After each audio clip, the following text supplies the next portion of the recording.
Assalamualaikum warahmatullahi wabarakatuh. Perkenalkan, kami dari kelompok Samudra Pasai di 10 MIPA 4. Perkenalkan, nama saya Satria Ilham. Nama saya Muhammad Zaki Ramadan. Nama saya Yutika Hayati. Nama saya Zara Syafrina Utami. Saya Irgi. Nama saya Raisa Salsabila. Kerajaan Samudra Pasai merupakan kerajaan Islam pertama di Nusantara. Kemunculan kerajaan ini diperkirakan berdiri mulai awal atau pertengahan abad ke-13 Masehi sebagai hasil dari proses islamisasi daerah-daerah pantai yang pernah disinggahi pedagang-pedagang muslim sejak abad ke-7, ke-8, dan seterusnya.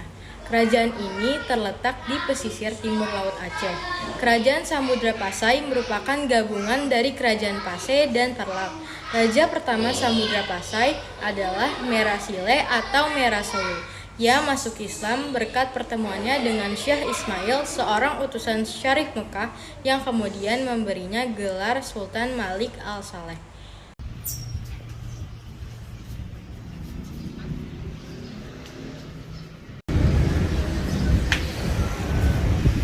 Ada apa gerangan yang membuat Syekh datang ke kerajaan kami? Saya diutus oleh Syarif Mekah untuk mengislamkan kerajaan Pasai.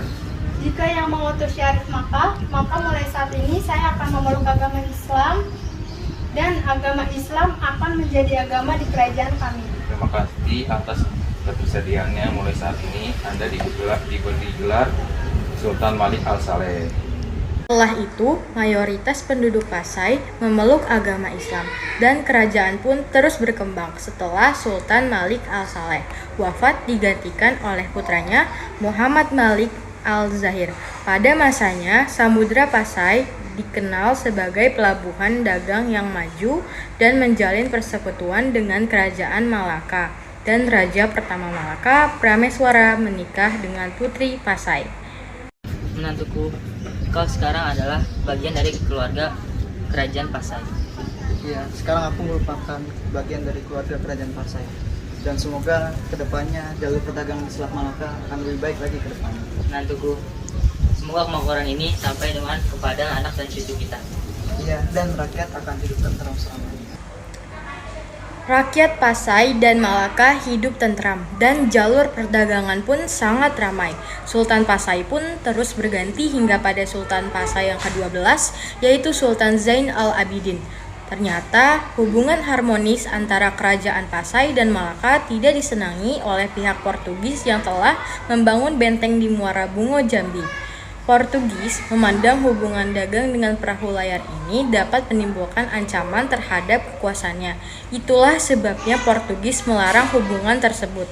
Namun, larangan tersebut sama sekali tidak dihiraukan oleh Sultan Zain al-Abidin. Pada suatu ketika, datanglah utusan Portugis menghadap Sultan. Utusan ini diterima Sultan dengan baik. Akan tetapi, ketika para utusan menyampaikan pesan-pesan pemerintah Portugis yang berkedudukan di Jambi, Sultan tampak sangat marah.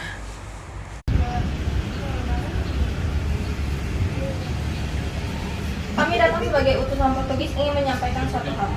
Hal apa itu? Kami meminta untuk Samudra Pasai menghentikan dagangannya dengan kerajaan Malaka. Apa maksud kalian? Kami berpikir bahwa hubungan kalian akan merugikan Portugis nanti. Sampaikan pada kalian bahwasanya kami tidak berada di bawah siapapun. Kami bebas berniaga dengan siapapun, kapanpun dan dimanapun. Kami adalah negara yang berdaulat penuh. Wajah yang mengikuti pertemuan itu menjadi sangat tegang. Sementara para pendamping Sultan kalau tidak ditahan-tahan mungkin sudah menggunakan rencong untuk menghabisi utusan Portugis itu. Di pihak lain, para utusan Portugis tanpa berkata sepatah pun segera meninggalkan tempat pertemuan dan kembali ke kapal mereka dengan tergopoh-gopoh. Sultan berkata kepada para pendampingnya, Portugis keparat. Adakah mungkin mereka ingin memisahkan kita sebagai sama orang Melayu? Mereka pintar memanfaatkan situasi ini. Cepat atau lambat mereka akan menyerang kita. Aku pun juga berpikir itu Sultan. Panglima, segera siapkan pasukan untuk menyerang kerajaan. Baiklah Tuanku. Sementara itu, di markas pasukan Samudra Pasai. Aku sudah tak sabar untuk latihan berperang lagi. Iya, aku juga. Aku yakin pasti kita bisa seperti Armada Lolaki. Ngomong-ngomong, di mana Jenderal dia sudah lama? Itu dia. Dia sedang menuju kemari.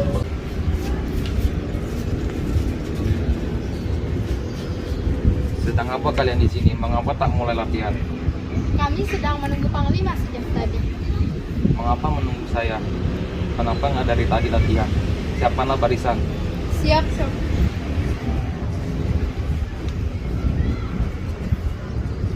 Ambillah panah dan siapkan posisi. Siap. Fokuslah pandangan ke depan sana. 1, 2, tembak! Pasukan memanah secara berurutan. Kemudian, Sultan Zain al-Abidin pun datang untuk menguji pasukannya. Bagus Panglima. Memang kita diragukan lagi kemampuanmu dalam membangun armada. Terima kasih. Baik, sekarang kamu berikan mereka pedang biar saya uji keahlian mereka Baik, dalam menggunakan aman. Kemudian, Panglima menghampiri pasukannya yang sedang berlatih panah.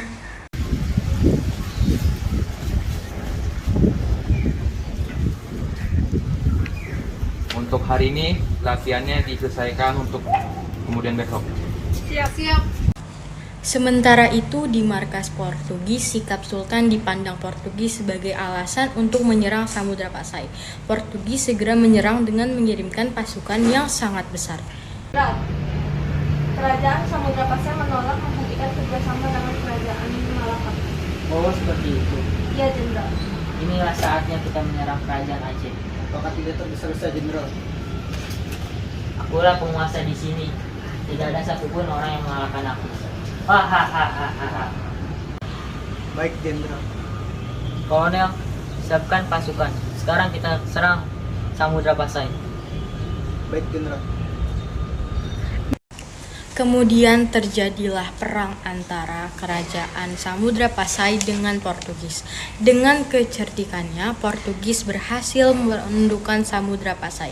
Dengan demikian, berakhirlah masa pemerintahan kerajaan Samudra Pasai dan Portugis menguasai Selat Malaka pada tahun 1511 sampai 1520.